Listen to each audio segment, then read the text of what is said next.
بسم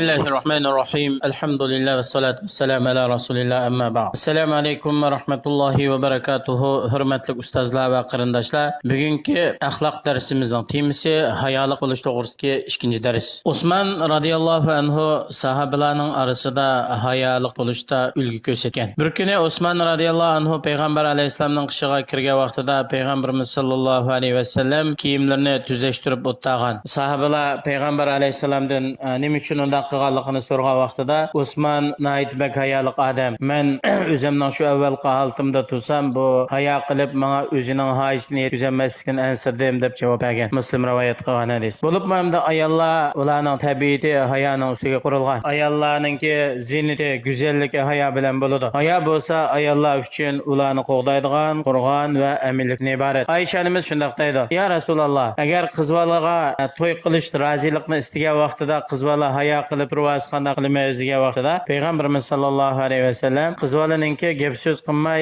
yerga qarab jim o'tirgani rozi bo'lganligi deb javob bergan Buxoriy rivoyat qilgan hadis yana Qur'oni Karimda Musa alayhissalomninki voqealigi bayon qilinib Musa alayhissalom Madiyanga kelgan vaqtida shu Madiyandagi Shuayb alayhissalomning qizlaridan birisi hayo bilan kelgan Musa alayhissalomning qiga o'zininki yog'liqlari bilan o'rinib yuzlarini yipib qo'li bilan kiyimi bilan Alloh subhanahu va taolo buni Qur'oni Karimda bayon qilib shunday deydi فجاءته إحداهما تمشي على استحياء قالت إن أبي يدعوك ليجزيك أجر ما سقيت لنا ikki qizchaqning biri nayati hayoliq holatda Musa alayhissalomning qishiga keldi va mundaq dedi dadam sizni chaqirdi ya'ni sizningki bizning qo'ylarimizni sug'urib berganligingizga bir rahmat tashakkur etib sizni mukofotlash uchun dadam chaqirdi deb Musa alayhissalomning qishiga kelgan mu'minlarning anasi Aysha radhiyallohu anha bak hayoliq bo'lib hatto o'zining uyining ichidami purkanchilarga o'rinib turgan ya'ni Umar radhiyallohu anhu payg'ambar alayhissalom va Abu Bakr radhiyallohu anhuning yiniga dafn qilingandan keyin Umar radhiyallohu anhudan hayo qilib o'ziningki hujr uyidami o'rinib o'tiradi Aysha onamiz shunday deydi men dastlabda payg'ambarimiz sallallohu alayhi vasallam va dadam Abu Bakr dafn qilingan vaqtida o'zimning uyimda xohlagan kiyimlarim bilan kirib chiqdim bu qabrba uyligimi ko'nglimda bu birisi mening yo'ldishim yana birisi mening dadam ularning yiniga Umar radhiyallohu anhu dafn qilingan vaqtida Alloh bilan qasam men u uyga ya'ni bu uchaylarning qabrisi bor uyga kirgan vaqtimda qachon kirsam kiyimlarimga to'liq o'rinib kirdim Umardan hayo qilganlikdan Imom Ahmad rivoyat qilgan hadis payg'ambar alayhissalomning davrida ya'ni bir ayol o'tgan bo'lib bu ayol bala musibatlarga sabr qilgan ammo hayoning tortilib ketishiga rozi bo'lmagan shuning uchun bu ayolning makoni jannat bo'lgan Ibn Abbas radhiyallohu anhu Ata ibn Abi Rabah rahimahulloh shunday deydi men sana jannat ahlidan bo'lgan bir ayolni ko'rsatib qo'yaymi deganda bo'ladi ko'rsatib qo'ysizlar dedi Ibn Abbas radhiyallohu anhu mushu qartalik ayol jannat ahlidan bo'lgan ayol bu ayol payg'ambar alayhissalomning qishiga kelib bundoq degan ya Rasululloh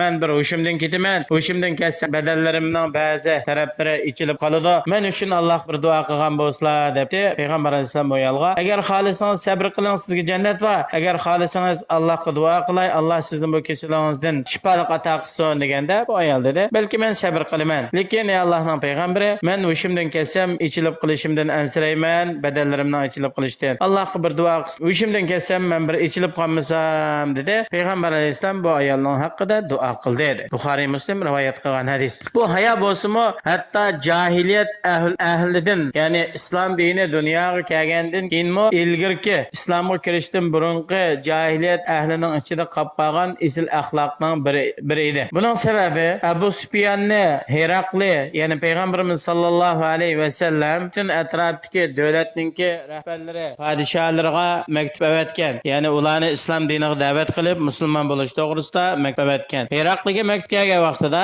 bu Shamda bo'lgan arablarni chaqirib payg'ambar alayhissalomning ahvolini so'ramoq uchun odam avatgan bu vaqtida Abu Sufyon o'zininki karvonlari bilan Sham turayotgan edi shuning bilan Abu Sufyon Heraklining qishiga keldi Herakli Abu Sufyondan payg'ambar alayhissalom to'g'riliq ba'zi gap so'zlarni so'radi Abu Sufyon deydi agar shu kunda menda bir hayo qilish bo'lmagan bo'lsa, ya'ni mening birga kelgan hamrohlarimga mendan yolg'onchilikdan iborat bir ishning ta'siri bo'lib qolmasin degan hayo bo'lmagan bo'lsa, Herakli mendan gap so'g'a vaqtida men albatta yolg'on so'zlaydim. Lekin mendan shu hamrohlarimga bir yolg'onchilikning ta'siri bo'lib qolmasin deb hayo qilib, Herakliga rost so'zladim. So'rgan savollarga nihoyat to'liq samimiylik bilan javob berdim. Birga kelgan hadis. Hayo bilan inson baxt saodatga erishadi. Hamda hayoning hammasi yaxshilikdan iborat. Payg'ambarimiz sollallohu alayhi vasallam o'zining muborak hadislarida al-haya'u khayrun kullu aw al-haya'u kulluhu khayr degan. Hayoninki hammasi yaxshilik degan. Muslim rivoyat qilgan hadis. Chunki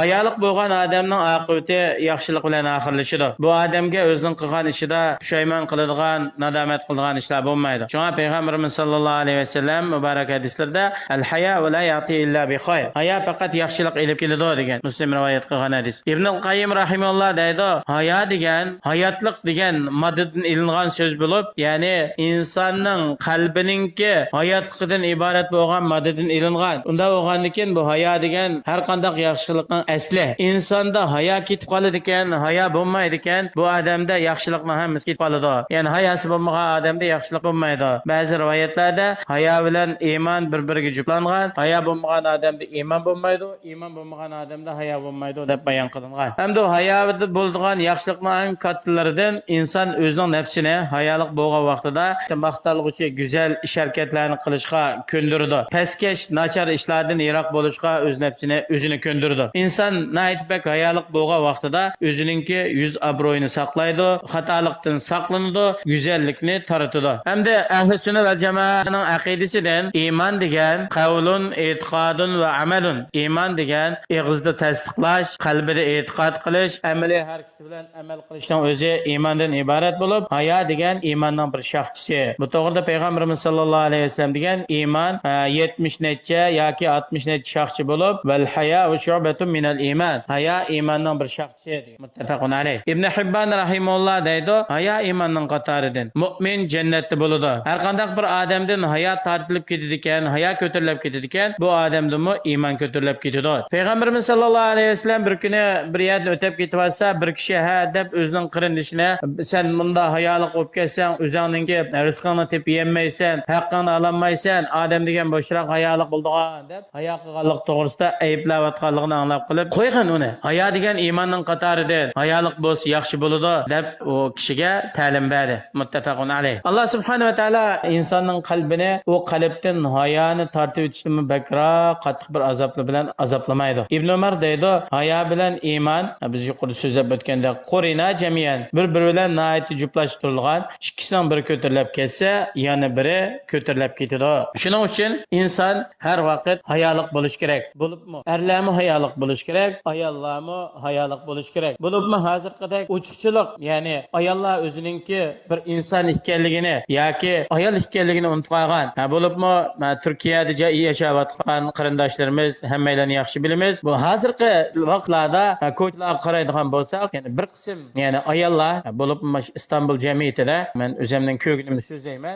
Ba'zi bizning ifatik hayolik ayollarimiz o'zining uxlash uyida kiyishdimi, numus qiladigan, xijil bo'ladigan kiyimlar bilan ko'chalarda yuradi. Bu nimadan desa, bu insonlarda hayo deydigan narsa bo'lmaganligidan. Hayo bo'lmagan odamda iymon bo'lmaydi. Shunga bular ya o'zini yaratgan Parvardigoridan hayo qilmaydi, yoki o'zi bilan bo'lgan kiramen katibin farishtalardan hayo qilmaydi, yoki atrofdagi insonlardan, ota-onalardan, qo'lim qo'shnilardan, urug'qon hech kimdan hayo qilishni bilmaydi. Bularningki shu 4 putliq hayvondan farqi bo'lmaydi. Hatto bular shu o'zining yotgan yerdan qo'pgan kiyimlari bilan ko'chalarda xuddi kiyim kiymaganda, kiyim bormagisi yo'qmagisi bor holatda shunday yurib ketadi. Bu nimadan desa hamda hayo va iymonninki tortilib ketganligidan. Shuning uchun biz har bir qarindoshlarimizga mayli o'g'il bo'lsin, qiz bo'lsin, er bo'lsin, ayol bo'lsin, qiladigan tavsiyamiz har qanday vaqtda hayolik qilish kerak. Chunki hayoning o'zi iymondir. Hayo ko'tarilib ketsa, iymon ko'tarilib ketadi. Alloh subhanahu va taolo hammalarni shu hayolik